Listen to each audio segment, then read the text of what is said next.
wallahi kuwa babu ranar da za mu yi kima a wurin mutanen Saudiya sai ranar da shugabanninmu suka san kansu, suka san kuma matsalolinmu. Ka ganin gudun shimin sa ya fi ka inda kai dan Najeriya ne. Lokacin muna karatu a can boyewa muke, ce min aina sai ce ni dan kamar ne ni, wallahi wallahi kuwa, ko in ce ni dan kamar ne, ko in ce ni dan Burkina Faso, ko wani Chadi kawai ce ni dan can ne kawai shako. In dai ka shigo cikin gari musamman a Makka, dan balarabe in kai dai yana ganin kai dan Najeriya ne, to asali shine ka zama mutuwan banza, har sai in yau da gobe ta nuna kai mutumin kirki ne ya yadda. Amma da ka ce Najeriya to mutuwan banza ke. Ba bambanci tsakanin dan Najeriya da mutumin banza a wurin sa, kalmomin ɗaya ne. Sai in yayi mu'amala da kai yau da gobe to yau da gobe ta nuna masa to kila a Najeriya wannan ɗaya cikin 1000 kenan. Akwai wani dan uwa ya je wurin wani mutumin Pakistan zai sayi tufafi, to akwai kayayyakin da ake ratayewa. Ya ga wata riga mai kyau ta yara ya saya, ko dai wani tufafi ya saya mai kyau, to da ya saya biya kudin, tunda wannan dama nuna samfuri ne ake nunawa, sai ya ce a kawo masa da cikin leda, ba zai dauki wannan ba. Sai ce me yasa ba za ka dauki wannan? Sai ta yi kura. Sai to kai dan Najeriya har ka wannan mai kura a wurinka? Yace ba gashi nan matan ku suna zuwa inda ake jefar da abinci ba a bola, suna daukan gwangwanayen Coca-Cola su je su sayar, su kai wa kamfani a biya su. Ba gashi nan matan ku suna kaza, ba gashi nan matan ku suna kaza ba. Zai mayar masa da martani, ce ba wata magana da zaka faɗa mu. Yace ba ni riyal 10 zan tsayar maka da matan Najeriya guda 5 ana akan hanyar su, kowace ta yadda za a yi fasikanci da ita riyal 2, amma kai ga riyal 1000 ka nemo ɗan Pakistan guda 1 da za ta yadda a yi fasikanci da ita kan riyal 1000.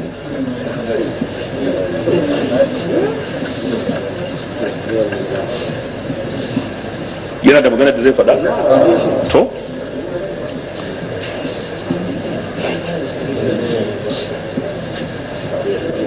wato shi yasa ni nake fahimtar, in dai ka san ya kamata kuma kana da kishin kana so a ya kamata, sai Allah ya kawo ka Najeriya ya ajiye, to ya so ya jarrabe ka ne.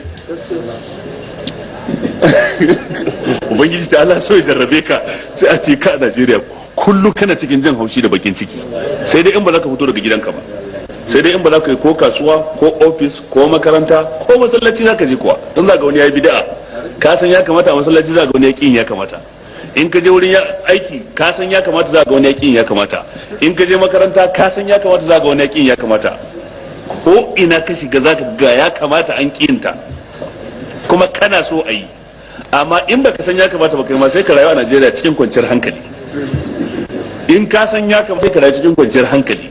Amma matukar ka san ya kamata kuma kana san ayi ya kamata, to kana Najeriya, to in baka yi hankali ba sai jinin ka ya hau, sai dai ka rage yawo da yawa.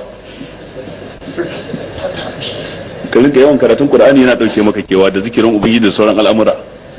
Abin da zaka iya kautarwa ka yi magana, wanda ba za ka iya magana ba din sai dai ka ketare ko ka kawar da kai in kaga ana yi, ka ki abin a zuci ka yi, ba yadda ka iya.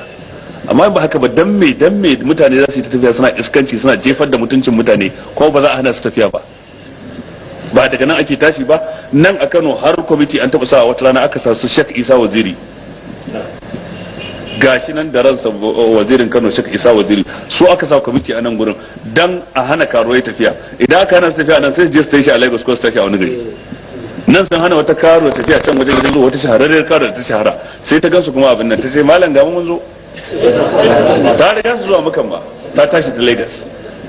Bin Najeriya idan raya wannan rashin mutuncin. Ba shugabanci a Najeriya, ba shugabanci, ba abin nan da sauransu. Shi yasa bancin mu sama da wannan shari'a din mu tsaya ko za a yaki ta tsaya. Allah wallahi shine gorancin. Tsammanin ka soja zai gyara, ba zai gyara ba. Dimokuraɗiyya za ta gyara, ba za ta gyara ba. Me wannan shari'ar da aka kawo sai a tsaya ko za a yaki sai an gyara, shine kawai zai gyara. Amma haka ba abin da zai ko ina sun zama mutane a duniya banda mu, ko ina suna jin bil adama ne, sun san ya kamata, ko ya kake ana kwatanta ya kamata, amma banda mu.